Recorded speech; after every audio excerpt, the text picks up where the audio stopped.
Assalamualaikum warahmatullahi wabarakatuh. Perkenalkan nama saya Fahrizal Bahar Anhar dari Prodi Manajemen Universitas Cyber Asia. Pada kesempatan kali ini saya akan mempresentasikan ulangan tengah semester pada mata kuliah Etika Bisnis yang disusun oleh saya sendiri dengan Bapak dosen ialah Bapak Joko Suharyanto SEMM CPOD.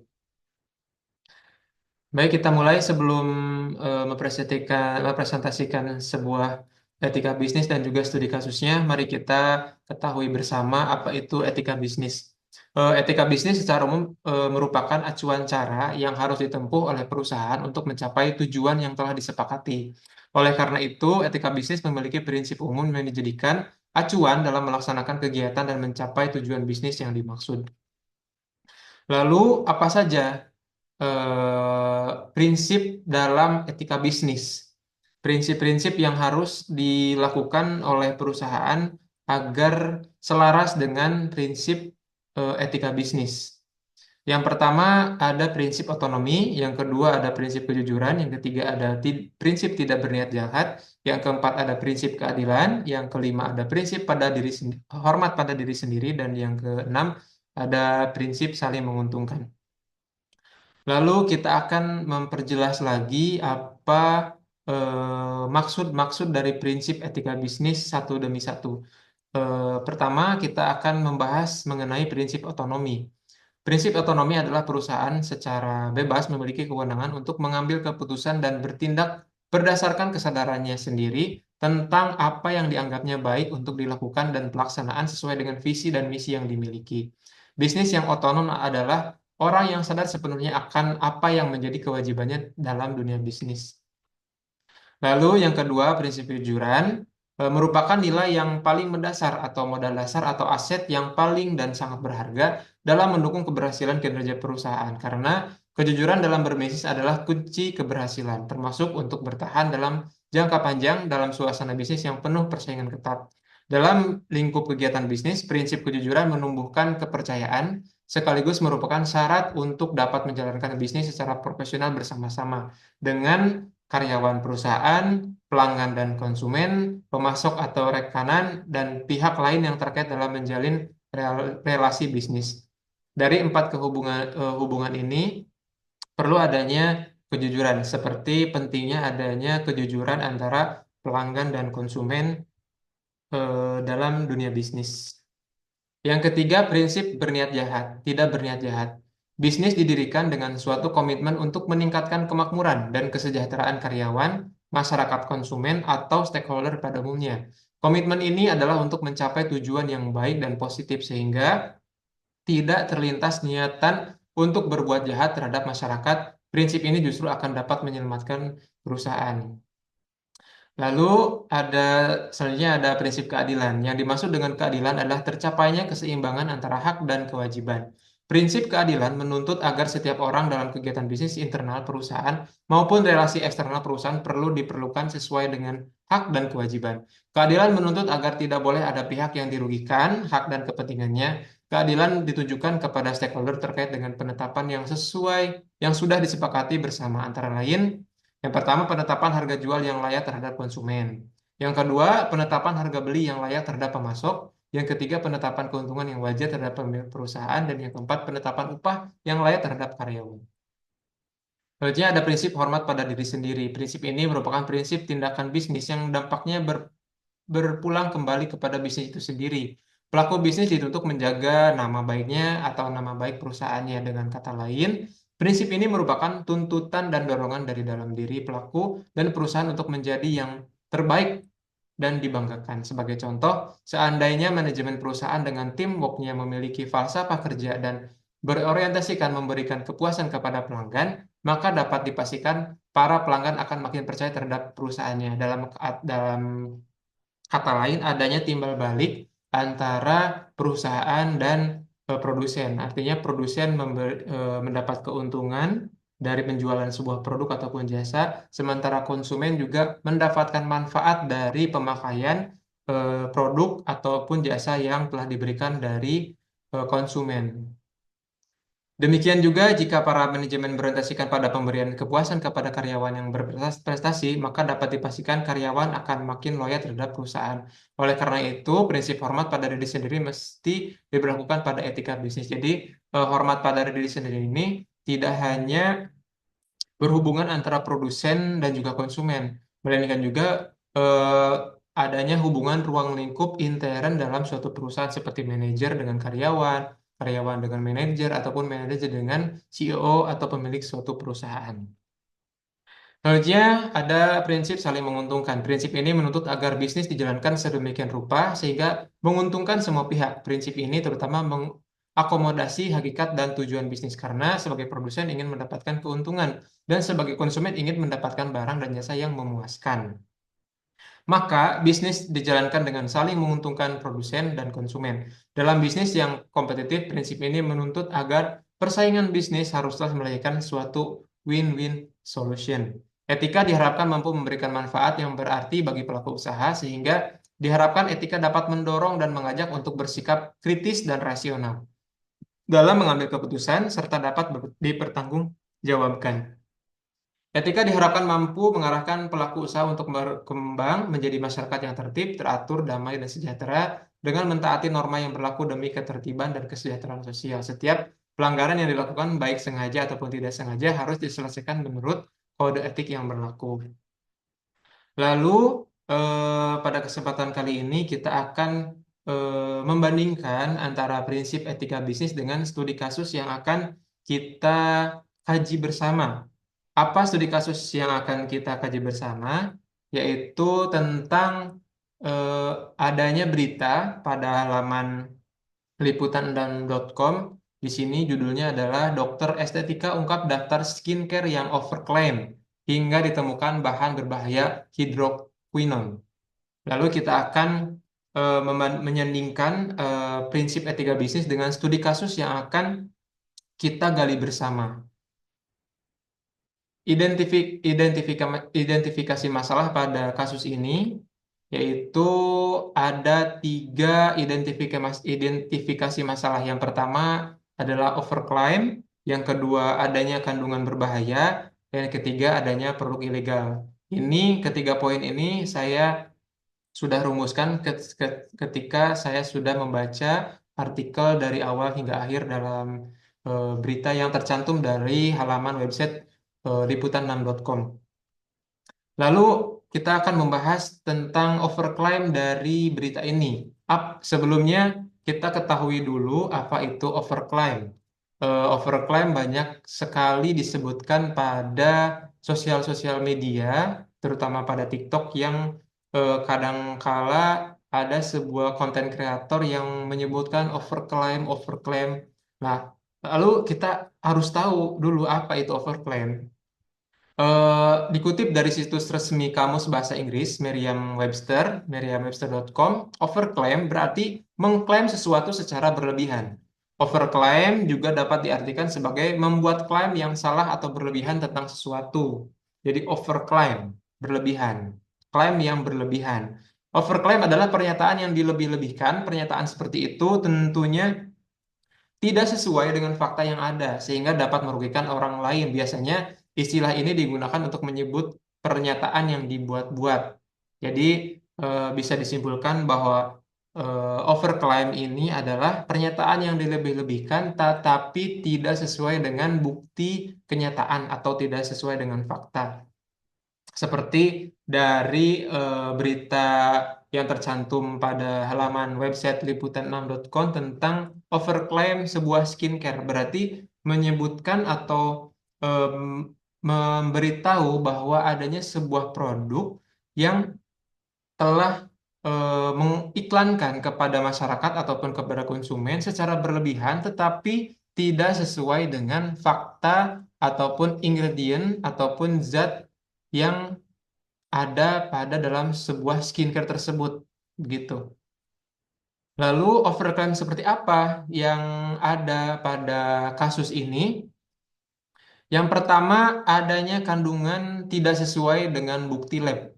Jadi si skincare ini ada sebuah kandungan yang tidak sesuai dengan bukti lab seperti retinol dalam kemasan ditulis 2%. Pada kenyataannya hanya 0,0017%. Ini tentu saja overclaim, tidak menggambarkan atau tidak menjabarkan bahwa yang 2% ini adalah nyata dari kandungan dari produk tersebut.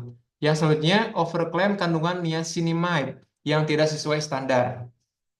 Yang ditemukan pada skincare ini hanya 0,00045%, jauh dari batas standar. Sementara standar niacinamide untuk wajah itu 2 sampai dengan 5%. Dan juga standar niacinamide untuk badan adalah 5 sampai 10%. Ini menandakan bahwa overclaim adanya apa? Adanya sesuatu yang salah gitu antara tulisan kemasan dan juga kenyataan atau fakta yang ada dalam kandungan zat skincare tersebut. Yang kedua, adanya kandungan berbahaya. Kandungan berbahaya dari saya kutip dari sebuah website dan pasarpom.go.id di sini menyebutkan bahwa penggunaan hidrokinon dilarang dalam kosmetik sesuai Peraturan Kepala Badan POM Nomor 18 Tahun 2015 tentang persyaratan teknik bahan kosmetika. Hal ini dikarenakan efek samping penggunaan hidrokinon pada kulit adalah iritasi, kulit menjadi merah atau eritema, dan rasa terbakar. Efek tersebut akan terjadi apabila pemakaian hidrokinon dalam konsentrasi tinggi yaitu di atas 4%. Pemakaian hidrokinon dengan konsentrasi di bawah 2% dalam jangka waktu lama atau digunakan secara terus-menerus akan menyebabkan leukoderma, kontak, dan okronosis eksogen. Selain itu, terdapat bukti bahwa hidroquinon dapat menyebabkan kanker pada tikus setelah pemberian oral dan dapat menyebabkan okronosis atau kulit gelap dan noda hitam apabila dioleskan pada kulit. Itu. Jadi yang pertama adanya overclaim, overclaim sebuah produk yang menjelaskan bahwa di produk ini terdapat niacinamide atau retinol berapa persennya, dan selain itu juga adanya kandungan berbahaya hidroquinon yang tidak diberitahu oleh suatu produsen kepada konsumen untuk ditempelkan atau dijabarkan di dalam ingredient dalam suatu produk skincare tersebut. Yang selanjutnya identifikasi masalah pada berita yang dicantumkan oleh liputan6.com. Di sini adanya produk ilegal dari luar negeri. Di berita liputan6.com ini adanya produk ilegal yang tidak berstandar BPOM tentu akan membahayakan bagi masyarakat yang menggunakan produk tersebut, seperti kandungan-kandungan berbahaya yang tidak berstandar dari BPOM serta adanya penyelewengan masuk barang luar negeri ke dalam negeri tanpa proses yang ditempuh seharusnya. Itulah 3 identifikasi masalah dari artikel yang saya baca. Yang pertama adanya overclaim, yang kedua adanya kandungan berbahaya, dan yang ketiga adanya produk ilegal. Lalu pertanyaannya di sini saya akan menjawab beberapa pertanyaan. Yang pertama, pertanyaan tanggapan mengenai overclaim dari kasus di atas, lalu nilai atau prinsip yang diabaikan, lalu apa rekomendasi langkah untuk memastikan produk itu aman, lalu bagaimanakah perusahaan dapat memastikan bahwa produk mereka aman sesuai aturan BPOM, dan yang terakhir, apa manfaat perusahaan mematuhi peraturan pemerintah dan dampak perusahaan kepada kepentingan konsumen, reputasi perusahaan, dan kesehatan masyarakat. Baik, yang pertama, pertanyaan tentang tanggapan mengenai overclaim dari kasus di atas. Menurut pandangan saya, praktik overclaim sangatlah tidak seharusnya dilakukan oleh produsen hanya untuk meraup keuntungan dengan cara yang salah. Regulasi yang diberikan oleh pemerintah untuk memberikan standar produk skincare khususnya sudah diatur dan tinggal dilaksanakan dengan baik. Overclaim akan sangat membahayakan masyarakat yang menggunakan produk tersebut, apalagi pada masyarakat yang tidak tahu menahu sampai melihat dan memeriksa lebih jeli lagi sebelum membeli. Karena tidak sedikit masyarakat kita hanya mencari apa yang cocok, membeli dan memakai secara langsung. Contohnya, ada banyak anak-anak muda yang ingin mempunyai kulit putih, ingin mempunyai kulit yang halus, hanya mencari produknya saja tanpa mengecek atau mengkaji terlebih dahulu ingredient ataupun bahan-bahan yang tertera dalam suatu produk. Tidak tidak mencari bahan produk apa saja yang aman, zat-zat apa saja yang aman, dan juga tidak mencari pula zat-zat apa saja yang tidak boleh digunakan kepada kulit kita. Jadi, sebagian besar masyarakat kita hanya mencari, membeli, dan memakai tanpa adanya pengecekan terlebih dahulu tentang zat-zat yang terkandung pada ingredient ataupun apa ingredient ataupun eh, campuran-campuran produksi dalam skincare tersebut. Lalu pertanyaan yang kedua, nilai atau prinsip yang diabaikan. Di sini ada beberapa nilai atau prinsip-prinsip yang diabaikan sesuai dengan prinsip etika bisnis. Yang pertama, yang diabaikan dari prinsip etika bisnis adalah otonominya. Ada salah satu poin yang diabaikan dari prinsip otonominya, yaitu yang pertama, tidak mengetahui tuntutan dan aturan yang berlaku bagi bidang kegiatannya. Yang kedua, tidak menyadari dan mengetahui akan keputusan dan tindakan yang akan diambil.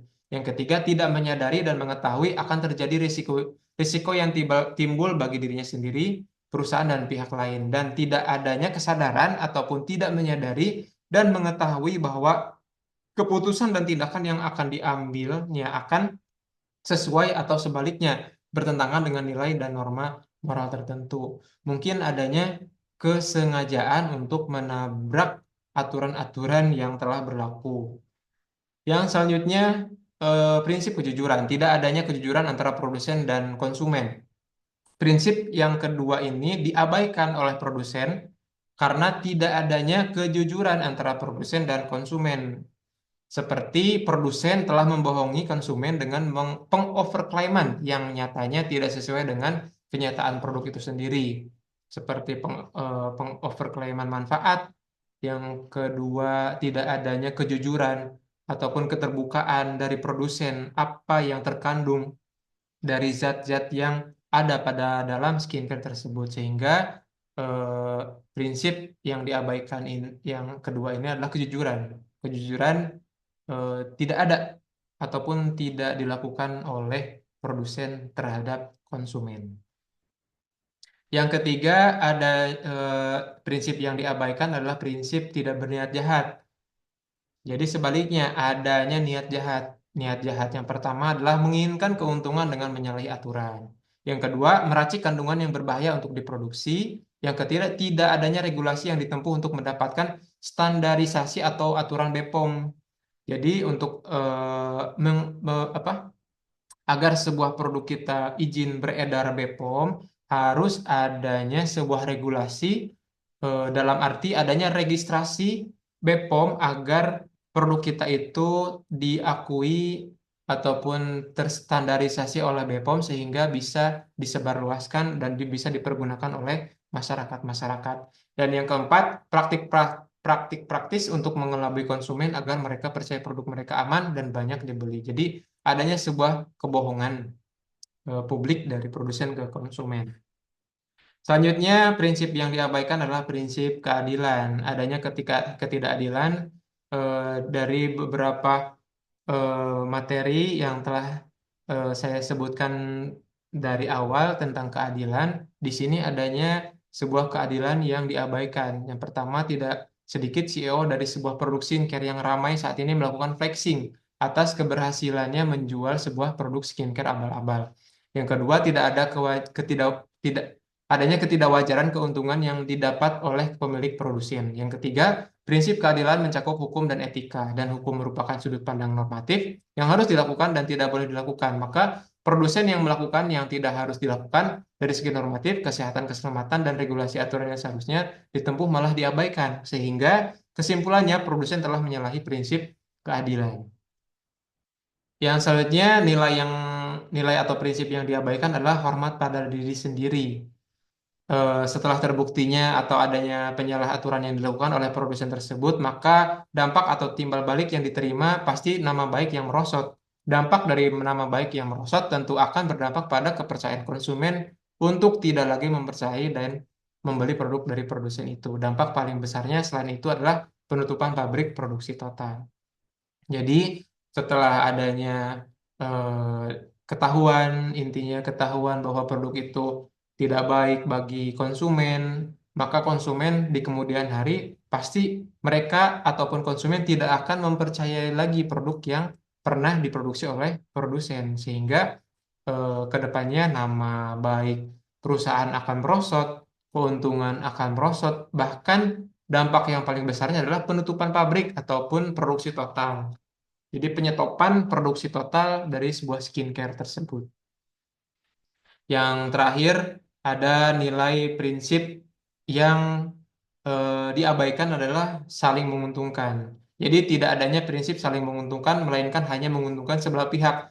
Jadi di sini dari artikel yang saya baca bahwa pihak yang diuntungkan ini hanya pihak produsen saja, sementara konsumen hanya mendapatkan eh, keburukannya saja ataupun dampak buruk dari pemakaian produk yang dijual oleh produsen. Produsen mendapatkan uang, sementara konsumen hanya mendapatkan dampak buruknya saja, seperti dampak buruk kesehatan dan lain sebagainya. Lalu pertanyaan selanjutnya, rekomendasi apa ataupun langkah apa untuk memastikan produk itu aman? Di sini saya menjelaskan secara rinci bahwa perusahaan harus lebih mengkaji lagi semua atau 6 prinsip-prinsip etika bisnis agar pada akhirnya perusahaan produsen yang pertama, bagaimana agar tidak menyalahi aturan. Ketika kita sudah sudah berprinsip atau menggunakan keenam prinsip pada etika bisnis ini, maka dampak baiknya pada produsen adalah tidak menyalahi aturan. Yang kedua, tidak menguntungkan sebelah pihak. Yang ketiga, kepercayaan konsumen terhadap produsen meningkat. Yang keempat, outcome pendapatan meningkat, memenuhi norma yang berlaku, bermanfaat bagi kedua belah pihak. Artinya, ketika poin-poin ini ada, berarti bisa disimpulkan produk itu adalah aman. Produk itu bisa aman ketika selain selain mengikuti regulasi-regulasi dari BPOM, juga selain itu kita juga harus berprinsip pada prinsip etika bisnis yang keenam ini, seperti prinsip otonomi, prinsip kejujuran, prinsip tidak berniat jahat, prinsip keadilan, hormat pada diri sendiri, dan saling menguntungkan. Intinya, ketika keenam prinsip ini dilaksanakan, otomatis kita akan melaksanakan sebuah regulasi atau aturan-aturan yang berlaku dari sebuah pemproduksi skincare misalnya. Nah, ketika kita sudah mematuhi sebuah aturan-aturan yang berlaku atau regulasi-regulasi berlaku yang berlaku, maka eh, dipastikan bahwa produksi skincare yang kita buat ataupun eh, skincare yang diproduksi oleh sebuah produsen itu aman bagi konsumen ataupun masyarakat. Yang selanjutnya, pertanyaannya, bagaimana perusahaan dapat memastikan bahwa produk mereka aman sesuai aturan BPOM? Di sini ada peraturan BPOM nomor 12 tahun 2023. Namun tidak saya eh, jelaskan secara menyeluruh. Dari inti aturan BPOM nomor 12 tahun 2023 ini adanya poin perlunya adanya registrasi sebuah produk. Lalu apa saja yang bisa kita lakukan agar kita mendapatkan registrasi produk BPOM, agar produk ini bisa disebarluaskan ataupun bisa diedarkan ke masyarakat yang luas. Yang pertama, tahapan persiapan dokumen. Yang kedua, pengajuan registrasi online. Yang ketiga, uji laboratorium. Yang keempat, evaluasi BPOM. Dan ketika setelah evaluasi BPOM, maka akan terbitnya izin edar. Begitu. Lalu manfaat yang terakhir, pertanyaannya adalah manfaat apa bagi perusahaan ketika perusahaan mematuhi aturan pemerintah, dan juga dampak apa terhadap perusahaan kepada kepercayaan konsumen, reputasi perusahaan, dan kesehatan masyarakat. Yang pertama, manfaatnya adalah jaminan keamanan produk. Izin edar memastikan bahwa produk pangan yang dihasilkan telah melalui proses produksi yang aman dan higienis. Dengan memiliki izin edar, pelaku usaha memberikan jaminan kepada konsumen bahwa produk mereka layak dikonsumsi dan tidak membahayakan kesehatan. Kepercayaan konsumen terhadap keamanan produk akan meningkat, yang pada gilirannya dapat mendorong penjualan. Jadi ketika jaminan keamanan produk itu ada, maka konsumen tidak akan takut untuk membeli sebuah produk tersebut. Yang kedua, meningkatkan kredibilitas usaha. Izin edar memberikan citra positif terhadap usaha pangan ataupun usaha kosmetik. Dengan izin edar tersebut, usaha Anda dianggap lebih profesional dan terpercaya. Hal ini menjadi keunggulan kompetitif dalam persaingan dengan pelaku usaha lain yang belum memiliki izin edar. Jadi, meningkatkan kredibilitas usaha ini adalah menjadikan sebuah perusahaan Anda itu terkenal, oh, perusahaan Anda ini atau perusahaan kita ini ketika kita mendapatkan izin BPOM ini bisa dipercayai lagi oleh masyarakat luas dan juga menjadi nilai plus bagi perusahaan kita ketika kita mendapatkan sertifikasi ataupun regulasi BPOM itu. Yang ketiga adalah memperluas pasar. Produk yang memiliki izin edar memiliki peluang lebih besar untuk masuk ke pasar yang lebih luas, termasuk supermarket, toko modern, dan pasar ekspor. Banyak distributor dan pengecer barang yang hanya mau menerima produk dari usaha yang memiliki izin edar dan atau sertifikasi sistem mutu. Dengan demikian, izin edar membuka peluang bagi usaha Anda untuk berkembang lebih besar dan menjangkau konsumen yang lebih luas. Gitu. Terus yang ke selanjutnya adalah meminimalisir resiko hukum. Eh, Pelaku usaha yang memiliki izin edar berada dalam posisi yang lebih aman secara hukum. Kepemilikan izin edar ini menunjukkan bahwa usaha Anda mematuhi peraturan dan standar yang berlaku di bidang keamanan pangan ataupun pemakaian kosmetik. Dengan demikian, Anda dapat mengurangi resiko terkena sanksi atau denda akibat pelanggaran peraturan keamanan pangan atau kosmetik. Yang selanjutnya adalah meningkatkan kepercayaan konsumen. Ketika kita mendapatkan izin edar BPOM, maka kepercayaan konsumen akan meningkat. Kepercayaan untuk membeli, kepercayaan untuk memakai, dan juga kalau makanan, kepercayaan untuk kita konsumsi. Yang selanjutnya, dukungan dalam mengembangkan usaha. Dengan memiliki izin edar, pelaku usaha pangan atau kosmetik dapat lebih mudah mendapatkan akses ke berbagai produk bantuan dan pembinaan dari pemerintah seperti pelatihan, pendampingan, serta akses ke modal usaha. Izin edar ini menunjukkan bahwa usaha Anda serius dalam mengembangkan produk yang aman dan berkualitas. Dan yang terakhir, manfaatnya adalah mendorong inovasi produk. Proses untuk mendapatkan izin edar mengharuskan pelaku usaha mengikuti prosedur tertentu yang mendorong penerapan praktik produksi yang baik. Hal ini bisa menjadi dorongan yang bagi pelaku usaha untuk terus berinovasi dalam meningkatkan kualitas produk dan menciptakan produk baru yang lebih baik. Dari manfaat-manfaat ini, saya ambil dari artikel website istanaumkm.pom.go.id. Itulah penjelasan saya tentang video presentasi ini mengenai etika bisnis dan juga studi kasus pada halaman website liputan6.com mengenai overclaim dan juga bahan berbahaya suatu skincare. Pada video kali ini diperuntukkan untuk memenuhi tugas ulangan tengah semester pada mata kuliah etika bisnis. Terima kasih atas perhatiannya. Wabillahi taufiq wal hidayah. Wassalamualaikum warahmatullahi wabarakatuh.